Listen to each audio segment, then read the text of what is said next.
Hello class, this is Mike Nolan and this is my multimedia discussion board for week 2.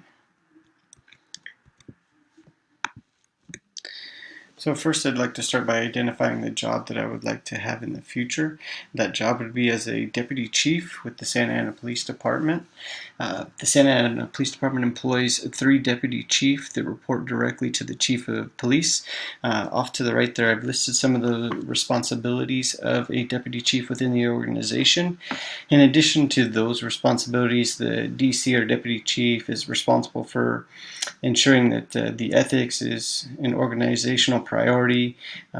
In the absence of the chief, the deputy chief would act as the chief of police, provide managers and decision makers with parameters for operating within the organization, and additionally identifying, enhancing, and rewarding professionalism within the organization to their subordinates.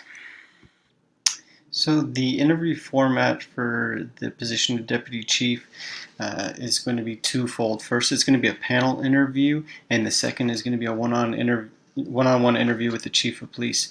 The panel interview is going to be made up of typically 3 to 4 members of deputy chief rank or above. At least one of the members in that meeting is going to be a deputy chief, a current one of the 3 deputy chiefs, typically a representative from the chief's office, and potentially somebody from the city administration. They're likely, in doing my research, I found out that they're likely to be males with the incorporation of 1 female. Ages are typically going to range from upper 40s to 50s, since this is a upper managerial position that's usually appointed through time, experience, and some longevity within the organization.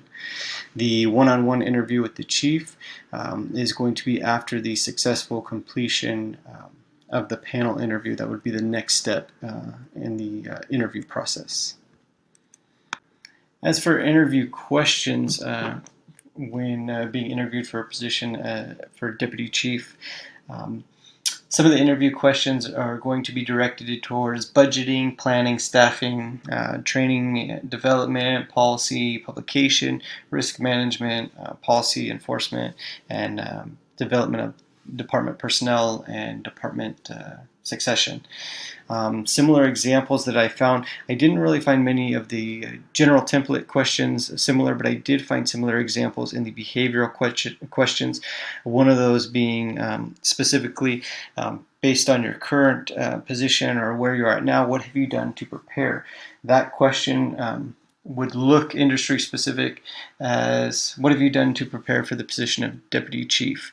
A response or a typical response is something that is going to look like as a new deputy chief of police, any changes that I would make would be in collaboration with my administration. Changes that I would like to address would maybe be improve tactics, professionalism, report writing, communications, teamwork, and any changes that I would make would be within direct working with the chief of police. And once I have made these suggestions for changes, I would work through the chain of command to ensure that these changes are enacted. And basically, those are the types of responses that they're going to be looking for, is that you're considering the issues at play here, not so much employing the SARA model, but a model more industry specific. In my readings as it relates to law enforcement promotion was the PAR, problem action result method. And that is going to conclude my presentation. Thank you guys for watching.